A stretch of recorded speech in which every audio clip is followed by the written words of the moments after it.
గౌరవాన్ని అమ్మలా కాపాడుతుంది. Gokulam signature jewels.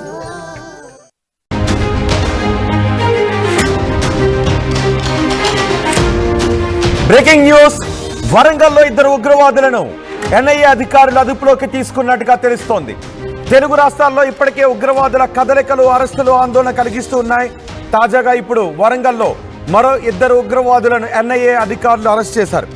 వారం రోజుల క్రితం తెలుగు రాష్ట్రాల్లో ఇద్దరు ఉగ్రవాదులను అదుపులోకి తీసుకున్నారు. ఆ తర్వాత మరో 17 మందిని వాళ్ళు ఇచ్చిన సమాచారం ఆధారంగా దేశవ్యాప్తంగా వివిధ రాష్ట్రాల్లో అదుపులోకి తీసుకున్నట్టుగా తెలుస్తోంది. విజయనగరం కేసు అది.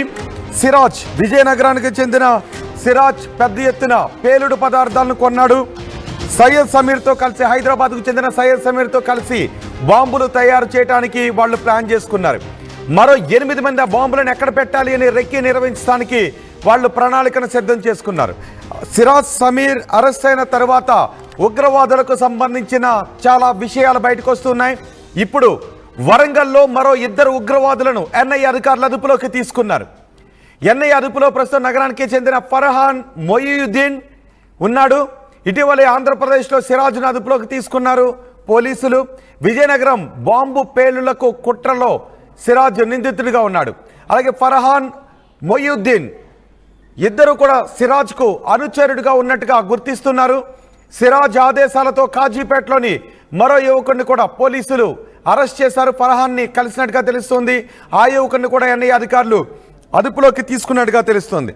అంతేకాదు సిరాజ్, సయ్యద్ సమీర్ ఇద్దరిని అదుపులోకి తీసుకున్న తర్వాత వాళ్ళకు ఎక్కడి నుంచి ఆదేశాలు వస్తున్నాయి, ఎవరు వీళ్ళని మేనేజ్ చేస్తున్నారు, ఎవరు వీళ్ళని కంట్రోల్ చేస్తున్నారు అనే విషయాలపై కూడా దృష్టి పెట్టారు పోలీసులు.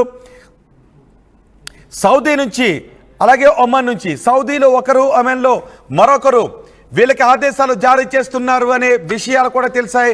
వాళ్ళను భారత్కు రప్పించడానికి ప్రస్తుతం ప్రయత్నాలు చేస్తున్నారు. తెలుగు రాష్ట్రాల్లో ఉగ్రవాదుల కదలికలు, ఉగ్రవాదుల అరెస్టులు ప్రస్తుతం ఆందోళన గురి చేస్తుంది. మా ప్రతినిధి వెంకటరత్నం ఉన్నారు పూర్తి సమాచారం అందించడానికి. వరంగల్ నుంచి మా ప్రతినిధి వెంకటరత్నం ఉన్నారు. వెంకటరత్నం, ఎంతమందిని అదుపులోకి తీసుకున్నారు? వీళ్ళిద్దరిని అదుపులోకి తీసుకున్న తర్వాత ఎటువంటి సమాచారం అందుతుంది? అసలు వరంగల్లో ఇంకా ఎంతమంది ఉండే అవకాశం ఉందా? అయితే రోహిత్, ఇప్పటికీ ఉగ్రవాద మూలాలు కూడా హైదరాబాద్ లోనే ఎక్కువగా ఉండేవి. కానీ ఇప్పుడు అది వరంగల్ సెకండ్ టైర్ సిటీగా ఉన్నటువంటి తెలంగాణలో వరంగల్ కు కూడా పాకినట్టుగా తెలుస్తుంది. ఇప్పటి వరకు కొన్ని అనుమానాలు కూడా గతంలో వ్యక్తం అవుతున్నటువంటి నేపథ్యంలో ప్రస్తుతానికి ఇక్కడ విజయనగరం బాంబు పేలుళ్ల కుట్ర కోణంలో ఇక్కడ సిరాజ్ అనేటువంటి వ్యక్తిని 29 సంవత్సరాల యువకుడిని అదుపులోకి తీసుకున్న తర్వాత అనేక విషయాలు కూడా బయటపడ్డట్టుగా తెలుస్తుంది.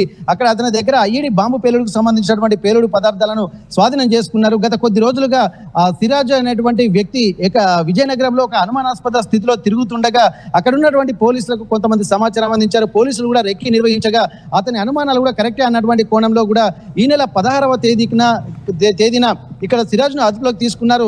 దానికి సంబంధించి ఆ ఎన్ఐఏ ఇక్కడ తెలంగాణకు సంబంధించినటువంటి, అలాగే ఆంధ్రప్రదేశ్ సంబంధించినటువంటి ఇన్వెస్టిగేషన్ ఆఫీసర్స్ కూడా ఇక్కడ వీళ్ళని అదుపులోకి తీసుకున్న తర్వాత ఎన్ఐఏ రంగంలోకి దిగింది.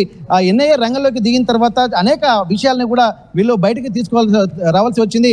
ఇప్పటికీ దీనికి సంబంధించి సిరాజ్ తన పూర్తి వివరాలను కూడా వెల్లడించినట్టుగా తెలుస్తుంది. అందులో ఇక్కడ వరంగల్ కు చెందినటువంటి ఫర్హాన్ మొయియుద్దీన్ అనేటువంటి వ్యక్తి కూడా తను అదుపులోకి తీసుకున్నట్టుగా తెలుస్తుంది. అతనితో పాటు ఇక్కడ సిరాజ్ ఆదేశాల మేరకు ఫర్హాన్ మొయియుద్దీన్ అనేటువంటి వ్యక్తి కూడా కాజీపేటలో మరొక వ్యక్తి ఉన్నాడు, అతన్ని కూడా మీరు కలవండి అని చెప్పినటువంటి నేపథ్యంలో ఈ ఫర్హాన్ వెళ్లి కాజీపేటలో ఉన్నటువంటి మరొక వ్యక్తిని కూడా కలిసినట్టుగా సమాచారం.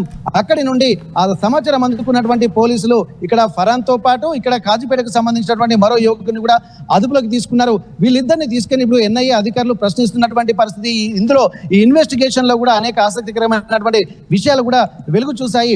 ఇక్కడ 16వ తారీఖున తనకు సంబంధించినటువంటి పక్కా సమాచారంతో పోలీసులు కూడా ఇక్కడ సిరాజ్ వరంగల్లో వీళ్ళెవరు, వాళ్ళ యాక్టివిటీ ఏంటి, ఆ చుట్టుపక్కల ఎవరితో కలిసి ఉంటున్నారు ఈ ఫర్హాన్ మొయినుద్దీన్ ఇద్దరు కూడా?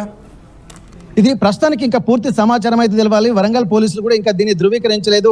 ఇక్కడ ఎన్ఐఏ అధికారులే నేరుగా వచ్చి ఇక్కడ వీళ్ళను తీసుకొని వెళ్ళిన తర్వాత మాత్రమే ఇక్కడ వరంగల్ కు చెందినటువంటి వ్యక్తులు కూడా ఇందులో పార్టిసిపేట్ చేస్తున్నారు అన్నటువంటి విషయాలు తెలిసింది. దీనికి సంబంధించి ఇక్కడ ఉన్నటువంటి పోలీసులకు కూడా సమాచారం అనేది, కానీ ఇది గోప్యంగా ఉంచుతున్నటువంటి సమాచారం. ఎందుకంటే ఇన్వెస్టిగేషన్ రిపోర్ట్ లో కూడా పూర్తి స్థాయిలో వివరాలు కూడా బయటికి రావాల్సినటువంటి అవసరం ఉండడంతో కూడా బయటికి ఇంకా పొక్కకుండా పోలీసులు జాగ్రత్తగా వహిస్తున్నారు. గతంలో జరిగినటువంటి విధంగానే ఈసారి కూడా పోలీసులు గోప్యంగా వ్యవహరిస్తున్నారు. దీనికి సంబంధించి ఆపరేషన్ అంతా ఇక్కడ హైదరాబాద్ లో మాత్రం ఇన్వెస్టిగేషన్ నడుస్తుంది. విజయవాడకు చెందినటువంటి సిరాజే దీనికి పూర్తి స్థాయిలో వివరాలు తెలుస్తున్నాయి. దీనికి సంబంధించి హైదరాబాద్ లో ఉన్నటువంటి సమీర్ అనేటువంటి వ్యక్తిని 2016లో కూడా ఇతను కలిసినట్టుగా తెలుస్తుంది. అప్పటి నుండి ఇక్కడ ఎవరైతే ఈ సిరాజ్ ఉన్నాడో తను కూడా తనకు సంబంధించి విజయనగరంలో ఒక భారీ బాంబు పేలులకు కూడా కుట్ర చేస్తున్నటువంటి కోణం అయితే జరిగింది. వీటన్నిటి దృష్టిలో పెట్టుకుని ఆరా తీయగా ఇప్పటి వరకు తను కూడా ఎస్ఐకి అలాగే మిగిలిన గ్రూప్ 2 పరీక్షలకు కూడా ప్రిపేర్ అవుతున్నట్టుగా ఇక్కడ సిరాజ్ చెప్తున్నటువంటి పరిస్థితి పూర్తిగా ఇప్పుడు ప్రస్తుతానికైతే వరంగల్లో కూడా ఇప్పుడు సిరాజ్ ఆల్రెడీ సమీర్ ఇద్దరు కూడా పెద్ద ఎత్తున పేలుడు పదార్థాలను సమీకరించుకున్నారు, బాంబులు తయారు చేస్తారు. వాళ్ళకి బాంబులు ఎక్కడెక్కడ పెట్టాలి అనేది మరికొందరు రెక్కి నిర్వహిస్తున్నారు. అంటే వీళ్ళిద్దరూ కూడా వరంగల్లో బాంబులు ఎక్కడెక్కడ పెట్టాలనే విషయంపై ఉన్న రెక్కి నిర్వహిస్తున్నారా? అదే కోణంలో అనుకోవచ్చు. ఎందుకంటే ఇక్కడ ఇది ఒకటి నాట్ ఓన్లీ ఇప్పుడు ఉన్నటువంటి ఐఈడి బాంబు పేలులకు ఒక్కటే కాకుండా వీళ్ళు అనేక అంశాల మీద కూడా వీళ్ళు పరిగణలో తీసుకుంటున్నారు. ఇప్పటికీ సిరాజ్ ను ఇన్వెస్టిగేషన్ చేసినటువంటి నేపథ్యంలో అనేక విషయాలు వెలుగు చూశాయి. ఎందుకంటే కొంతమంది ముస్లిం అమ్మాయిల్ని కూడా ఇతర కులస్తులు కూడా వీళ్ళు అంటే ట్రాప్ లో పెడుతున్నారు. ముస్లిం అమ్మాయిలు కొంత ఇబ్బందికర వాతావరణంలో ఉంటున్నారు కాబట్టి వాళ్ళను సంరక్షించడానికి కూడా ఇక్కడ సిరాజ్ లాంటి వాళ్ళు ఒక దేశవ్యాప్తంగా ఒక కార్యక్రమాలకు రూపకల్పన చేశారు. దీంతో పాటు ఇక్కడ ముస్లింల సమాజాన్ని కూడా కొంత ఐక్యతగా ఉంచడం కోసం కొత్త ఆర్గనైజేషన్లు కూడా ఇక్కడ ఏర్పాటు చేస్తున్నట్టుగా అనేక అంశాలు తెలుస్తుంది. ఇందులో భాగంగానే ఎక్కడెక్కడైతే తమకు ఇబ్బందికర పరిస్థితులు ఉంటాయో అక్కడక్కడ బాంబులను కూడా పెట్టి అక్కడ విధ్వంసం సృష్టించాలన్నటువంటి కోణంలో ఇక్కడ అనేక విషయాలు కూడా తెలుస్తున్నాయి. ప్రస్తుతానికైతే విజయనగరాన్ని ముందు ప్రాథమికంగా ఎంచుకున్నారు. విజయనగరంలో బాంబు పేలాలన్నటువంటి దానికి సంబంధించి కూడా ఐఈడికి సంబంధించినటువంటి ఎక్విప్మెంట్స్ అన్ని అంటే పూర్తి ఐఈడి బాంబులను తయారు చేయలేదు, కానీ తయారు చేయడానికి కావాల్సినటువంటి ఆ మందుగుండు సామాగ్రిని మొత్తం పూర్తి స్థాయిలో వీళ్ళు తీసుకుంటున్నటువంటి నేపథ్యంలో ఇక్కడ రెడ్ హ్యాండెడ్ గా పట్టుకున్నారు. ఇక్కడ పోలీసులకు పూర్తి సమాచారం అందించినటువంటి నేపథ్యంలో సిరాజ్ ను పట్టుకున్నటువంటి క్రమంలో పోలీసులను చూసి పారిపోతున్నటువంటి క్రమంలో సిరాజ్ ను పట్టుకున్నారు విజయనగరంలో. ఆ విజయనగరంలో సిరాజ్ ను పట్టుకున్న తర్వాతనే ఇక్కడ వరంగల్ కు సంబంధించినటువంటి విషయాలు బయటకు వచ్చాయి. ఇక్కడ వరంగల్లో ఉన్నటువంటి ఇక్కడ ఫరాన్ మొహియుద్దీన్ తో పాటు కాజీపేటకు సంబంధించినటువంటి మరో యువకుడు వీళ్ళ పాత్ర ఏందనేది ఇంకా ఇన్వెస్టిగేషన్ రిపోర్ట్ లో తేలాల్సి ఉంటుంది. ఇప్పటి వరకు దానికి సంబంధించి కూడా ఒక పూర్తి వివరాలు తెలియదు. ప్రస్తుతానికైతే ఎన్ఐఏ అధికారులు మాత్రం హైదరాబాద్ లో వీళ్ళకు సంబంధించి పూర్తి విచారణ మాత్రం చేస్తున్నారు. ఇక్కడ ఫరాన్ మొహియుద్దీన్ కి సంబంధించి అలాగే కాజీపేటకు సంబంధించినటువంటి వాళ్ళ పాత్ర ఏందనేది కూడా ఇంకా తెలియాల్సినటువంటి అవసరం ఉంది.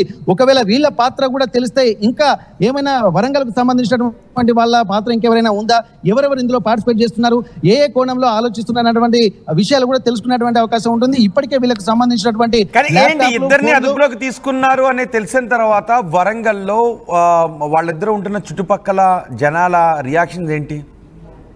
అయితే ఇప్పటికీ ఇక్కడ గతంలో కూడా ఒకసారి పాకిస్తాన్కు శ్రీలంకకు వెళ్తున్నటువంటి క్రమంలో ఒక వ్యక్తిని కూడా అదుపులోకి తీసుకున్నారు. ఒక మత సభలలో అంతర్జాతీయ మత సభలలో వెళ్తున్నటువంటి సమయంలో కూడా అదుపులోకి తీసుకున్నారు.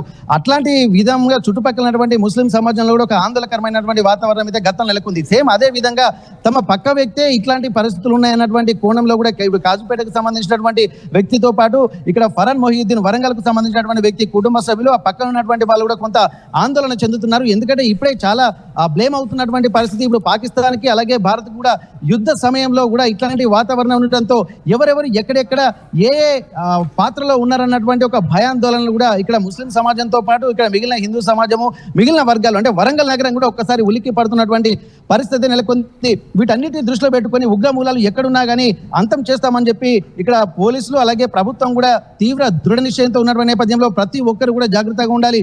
మొన్న రీసెంట్ గా కూడా ఇక్కడ దేశవ్యాప్తంగా బీజేపీ అధికారులు కూడా బీజేపీ నాయకులు కూడా అక్కడ ఉన్నటువంటి స్థానిక కలెక్టర్లకు అలాగే ఎస్పీలకు సిపిలకు కూడా కొన్ని లెటర్లు ఇచ్చారు. ఎందుకంటే ఇప్పటికే కొంతమంది భారతదేశానికి కూడా రోహింగ్యాలు కూడా తరలి వచ్చి భారతదేశంలోని వివిధ ప్రాంతాల్లో వివిధ హోటళ్లు అలాగే చికెన్ సెంటర్లు టెంట్ హౌస్ లాంటి ప్రాంతాల్లో వీళ్ళు గోప్యంగా ఉంటున్నారు. వాళ్ళందరూ ఎక్కడి నుంచి వచ్చారో వాళ్ళందరినీ కూడా గుర్తించి బయటికి లాగాలన్నటువంటి ఒక విజ్ఞప్తిని కూడా చేసినటువంటి నేపథ్యంలో ఆ నేపథ్యంలో కూడా ఇక్కడ ఉన్నటువంటి వరంగల్ సిపి కూడా ప్రయత్నాలు చేస్తున్నటువంటి పరిస్థితి తమకు కూడా సమాచారం ఉన్నట్టుగా వాళ్ళు చెప్పారు. కానీ వాళ్ళందరినీ గుర్తించితే ఎక్కడెక్కడి నుంచి వచ్చారు, ఉగ్రమూలాలు ఎక్కడెక్కడికి వెళ్తున్నాయి, ఎవరెవరు ఇందులో పార్టిసిపేట్ చేస్తున్నారు అన్నటువంటి కోణం